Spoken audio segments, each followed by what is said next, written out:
Good morning, everybody. This is Victoria, your dog guru, and today we're talking about kids and dogs, how it seemed like a great idea, but in practice, maybe not so much. So basically, we're going to be talking about what good interaction looks like and what bad interaction looks like to derail the possibility of a bite happening in your home. In the show notes, I'll be attaching a couple of links for you guys to check out where there are some visuals to what I'll be discussing today. I'm not reinventing the wheel here. I'm just sharing some information that I learned very early in my career, and I feel like there are a couple of little posters that you guys might glean some extra information from. They could be really beneficial for you. So definitely check out the show notes. Okay, so we're going to start off by what children should not do when they're interacting with dogs. The first handful of things that come to mind may seem like common sense. I tell clients who have children or whose dogs have ever been, nippers, anything like that, that they have to make sure that they're monitoring the interaction between the child and the dog. If you don't have eyes on the situation, the likelihood something is going to go awry is much higher because children don't have the same boundaries and understanding of consequences that we as adults have. Okay, so what does that look like? So you want to avoid bothering dogs when they're eating. This may seem very straightforward, but I've seen over the years many clients allow their children to kind of play in the dog's food bowl. Whether there's food present or not, this is a problem. Dogs have very few resources that they really depend on, but food is one of them. So getting your hands in their food is not a great way of sending a message that the food is safe and that they have a place where they can just go to have their meal without any sort of provocation. So think about it a little differently. Would you go into a restaurant and order a beautiful steak and you've got your mashed potatoes and you've got your appetizers and everything is laid out in front of you.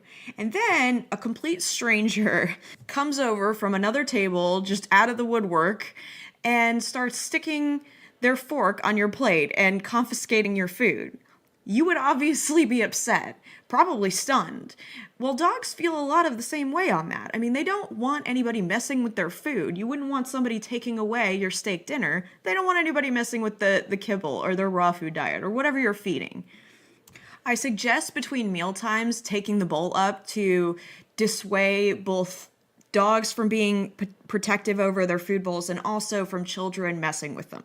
There are plenty of dogs out there that get labeled as food aggressive when in reality the food aggression was triggered by access and essentially constant aggravation about somebody messing with their food. And it doesn't have to be a child. Adults I've seen create food aggression simply by always putting their food in the dog's bowl. There's a right and a wrong way to dissuade dogs from being food aggressive. And the wrong way is once they start eating, pulling food out of their bowl or messing with it, because you could create a dog that wasn't otherwise food aggressive to be really, really defensive and offensive about their food and their space. So keep that in mind. In that same vein, I always tell children to avoid taking a dog's bones or toys. Now again, this comes back to parenting in that you have to be the compass for your child and the protector and advocate for your dog, because children, while they may be very well intentioned, can easily set off a dog that wouldn't have otherwise aggressed. So make sure your child isn't picking up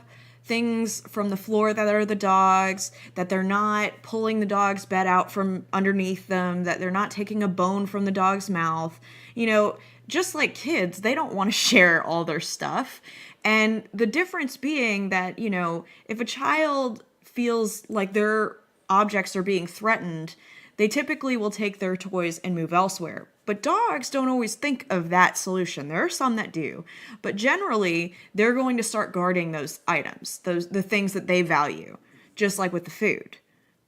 This goes further for places of space where they relax. So if your dog has a favorite spot, if they have a favorite bed, if they have a crate, kids need to steer clear of those places.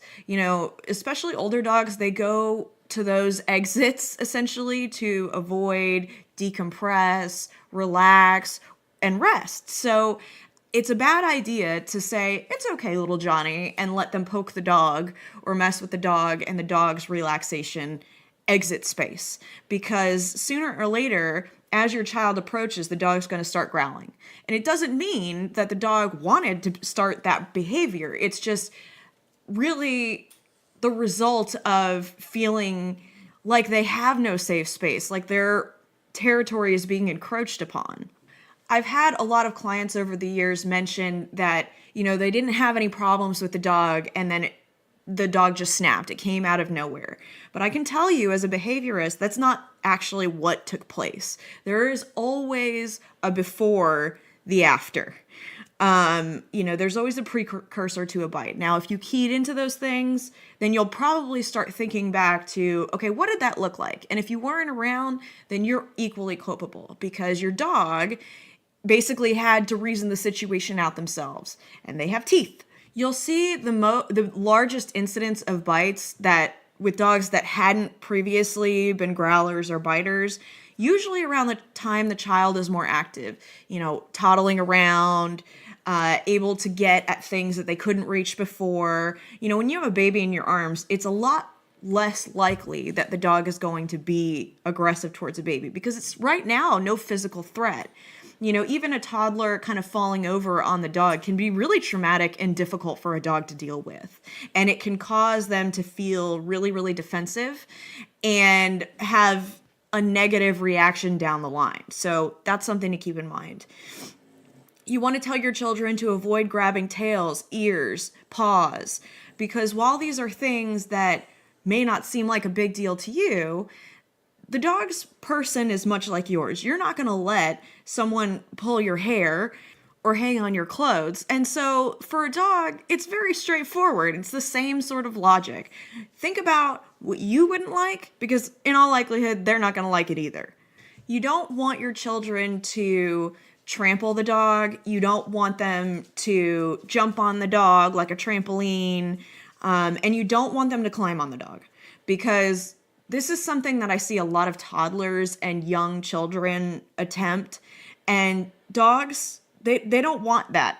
They don't want to be bothered with a child who's interfering with their bodies. So, if you have a larger dog, especially, I've seen plenty of children try and climb aboard. That's a bad thing. And you need to tell your child that they need to avoid that behavior. And again, monitor. Never leave a dog and a child alone, because even if the dog has no history of aggression or snapping or growling, it really is a series of events that can lead up to that.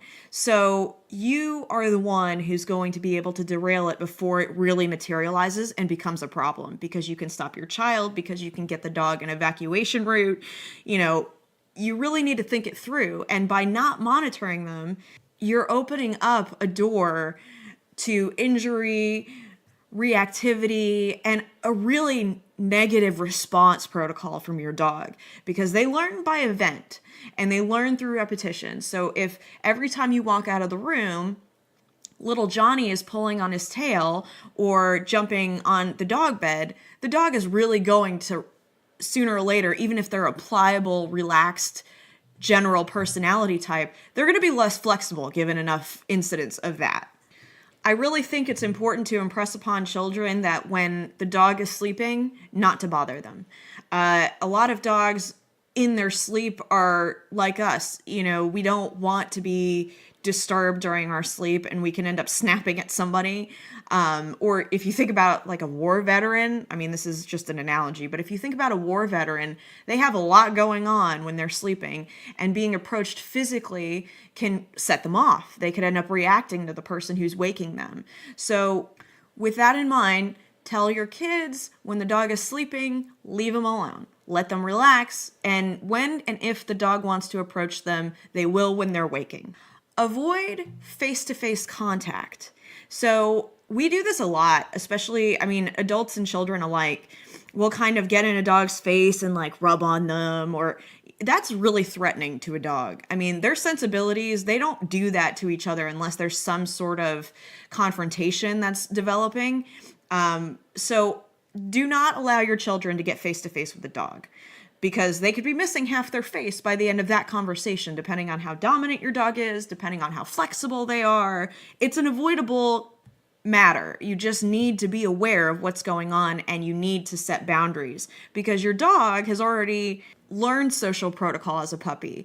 Another thing to avoid, and this may not seem normal, but it's actually really a huge trigger for dogs, especially older dogs, avoid hugging.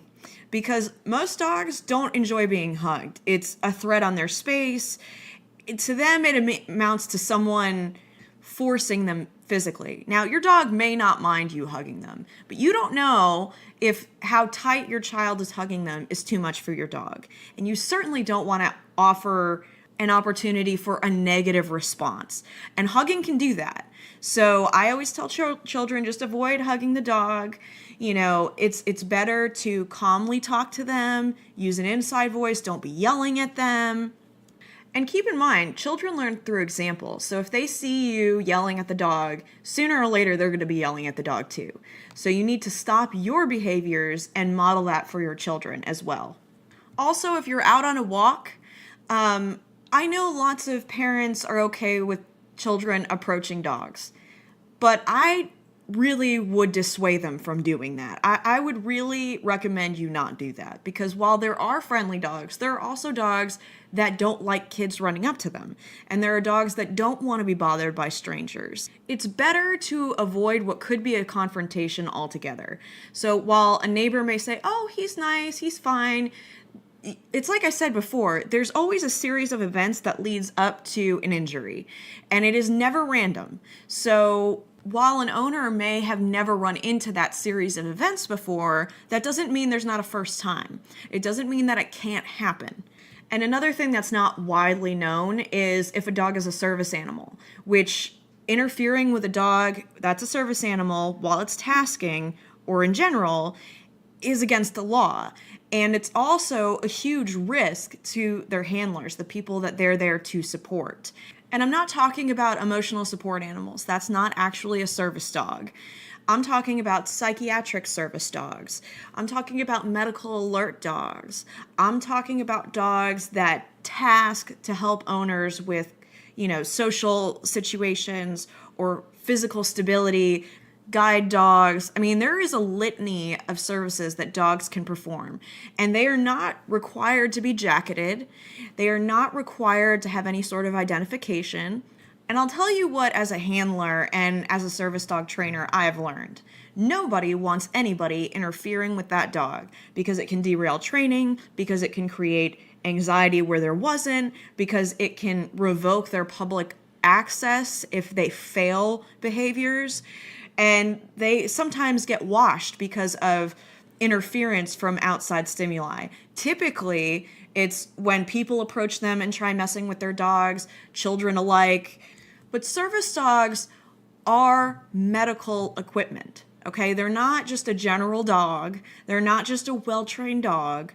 They really serve a purpose. So if you interfere with that purpose, or you allow your children to interfere with that purpose, you're opening yourself up, A, to a lawsuit, B, to someone losing the support that they actually need in a public arena and environment. And furthermore, it's just bad courtesy. I mean, you don't want to interrupt what someone needs to survive because your child wants to go say hi. That's not the way to handle it. So that rule stands for children, teenagers, adults, old people. You won't necessarily know if a dog is actively tasking because it may not be marked physically with outside warnings like leashes that say don't approach, or they might not have a jacket. They can, but they're not required by law to have them. So what my point in saying all of this is, you don't know what the dog's job is when they're there. And if you ever find a dog in an environment where dogs aren't generally allowed and it's a legitimate service animal, it is not okay to ask them if you can pet their dog. It is not okay to approach a dog. And you never want to make the assumption that the dog isn't going to be defensive of its owner, because I've seen the best trained service dogs, and when their owner feels threatened, they key into that and they can have a negative response, which then leads to the owner having to wash the dog entirely. This leads to my next important note, which is You need to teach your children what good body language looks like in a dog. And I'm going to, like I said in the show notes, attach a couple of pictures for you guys to see along with the website. Sophia Yin really goes in excellent detail of what this should look like. And like I said earlier, it is kind of common sense, but sometimes having visuals can really drive it home. I used to hand out these pieces to clients and tell them to put it on their fridge so that the entire family had a visual structure to go by, and then they could reinforce that throughout their daily lives. Okay, so now what can kids actually do with dogs? What is appropriate? Well, play is one of them. Not where your child is chasing the dog, but where the dog is chasing a ball. Another thing I always recommended, especially when I was working with families, which I did almost 90% of our clientele were families. Not always aggression cases, but a lot of the time that was the case. But I always set a really solid foundation, and I used to tell parents, have your dogs interact with your children on an intellectual level, asking them to practice established cues, asking them to try training some tricks with them. As long as you're supervising, that can be an excellent interaction. It also builds a rapport between the dog and the child. If your child's old enough, letting them walk the dog with you present is a great idea. This way, if somebody's strange dog approaches from a distance, you can always take the leash and get the dog out of a bad situation that perhaps your child couldn't anticipate really materializing. Another great skill that dogs tend to love and children love to play is hide and seek, because they play that with their friends, their siblings, neighbor kids. Well, they can do that with your dog, because then the dog's using its natural instincts to sniff them out and find them, and it can be a really pleasurable experience for all involved. So having your child hide around the house and then call the dog's name and letting the dog approach them sends a really positive message where the dog doesn't feel like their boundaries are being invaded, but rather they feel like they're being engaged in a positive format.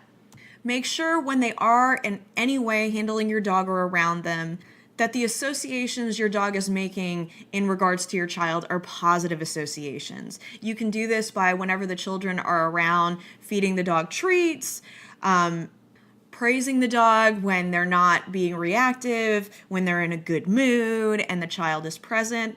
These are really good standards of training to have, because association to a dog can be negative and it can be positive. And if you lean in the direction of positive on a regular basis, they're going to really enjoy being around your children. You can also have your children offer treats to the dog, but don't play the keep away game. When they're giving the treat, the dog needs to receive the treat, and that needs to be the end of it. So this way there is a positive association being made between your child and your dog. And also, there's an understood relationship. I mean, kids are kids. For a dog to be tolerant of your child, you have to be monitoring, but you also want the dog to have a really good baseline of what positive interactions they can kind of bank up. If every time the child comes over to them, they offer them a treat, then when your child is doing something that maybe isn't as fun for the dog, like perhaps running around the house and jumping up and down, not on the dog, because that's never going to be acceptable, but just in the dog's presence, this could be a stressor for some dogs. And to kind of derail that from becoming a problem, I always recommend treat, love the dog, treat, love the dog. A great cue that I always practiced with, especially kids, because they love this, is teaching the dog to come when called. Now, this is a behavior that we've talked about several times on the show, and you can kind of click back through our previous episodes to really understand how the process works.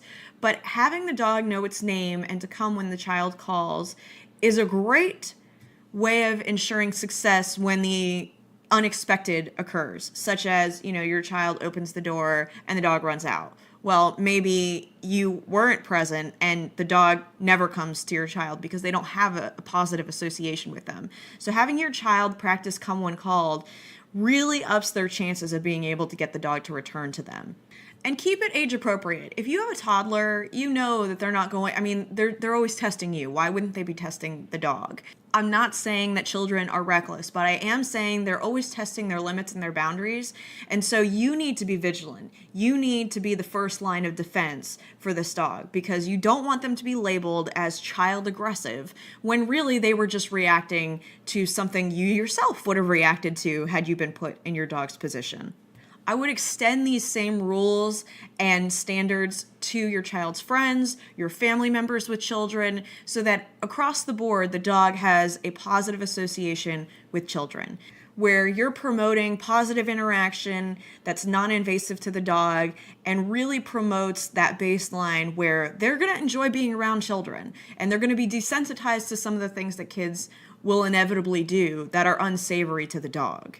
As far as negative body language from a dog, I want to note a few signals that children can easily see. If the dog is pinning its ears, if it's tucking its tail, if it's lowering its head, if you see a lot of licking or excessive panting, those can be signs of stress.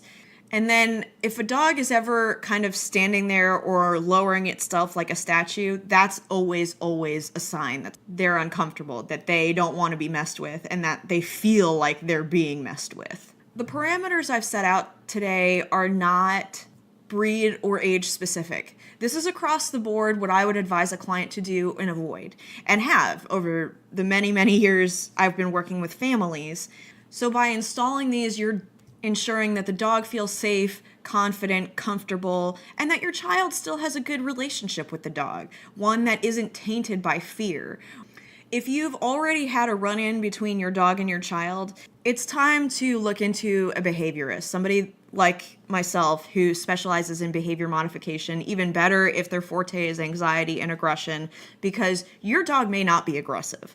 It might be more of a defensive mechanism than your dog just trying to cause drama within your home. In fact, I can almost assure you that's the case. You know, dogs are problem solvers, and if the child becomes a problem, they're going to eventually respond to that as if they were being threatened in any other environment. But if you've already had an incident, there's no logic in letting it grow and fester, and the time to address it is now, immediately. Do not wait. Make sure that you have your ducks in the row and that you're working with a trainer and, in my opinion, a behaviorist who really knows their stuff. Someone who's worked with families, who can key into your family dynamic and find out where the holes in behavior and protocol could be. Because while you may feel it was random, I can promise you it was not random. The incident occurred for a reason. And a specialist in this area can help you figure out what those triggers were, what led to the bite, what led to a dog snapping at a child, and how to stop that from happening, keep everybody safe in the process, and start building a new history that's positive, that motivates the dog to be around you and the children, as well as offering a safety net for them, an evacuation strategy for them, a relaxation area for them. All of those things need to be in place, and the dynamics of your family will largely play into how it comes out on the other side. If you're really committed to derailing the problem and making changes both at home and in a public forum, your success rate is going to be much higher. You know, you have to be consistent, just like you are with kids. Dogs need that same reinforcement, that constant repetition, so that they have a new process in history that they can trust. If you have specific questions about anxiety, children and dogs, reactivity behaviors, aggression, and you would like to talk to me about it, right now we're running a promotion for $20. You get 20 minutes with me via Zoom or Skype. I also record it so that you have it later for reference, and it's a super great opportunity for those of you who want professional advice, and perhaps you can't afford a behaviorist to come to your home right now, but you need eyes on the situation. You need ideas of what to do right now.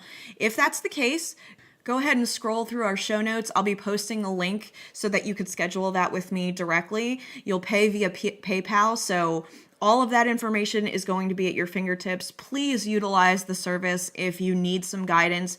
And it doesn't have to be aggression or anxiety based. It can be anything training related, from service dogs to basic obedience, setting up a home for a new dog. Whatever the case is, whatever you'd like help with, go ahead and click the link below to schedule a session, and you can speak with me one-on-one in the digital world and get some real direction.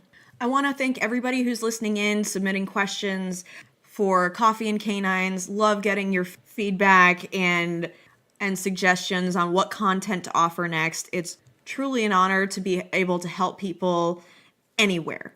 If you haven't already, go ahead and join us on Facebook. It's facebook.com/Dog Guru Podcast. As usual, I would love it if you would rate our show. Even better if you leave a review of it so that we can know how we're doing. I always include the steps to do that. If you are a member of iTunes, that's the easiest way. And the more 5-star ratings we get, the more positive feedback and exposure we'll get. So please do that. We've got some exciting guests coming up. In fact, next week, we're actually having Jane Miller, who is the executive director of Healing Companions, Inc. on the show. She wrote the book Healing Companions, Ordinary Dogs and Their Extraordinary Power to Transform Lives. So a huge honor to have her on the show. Really looking forward to that. So please listen in and give her a really warm welcome to the show because we're very excited to have her. That's it for me today, everybody. This has been Victoria, your dog guru. Namaste.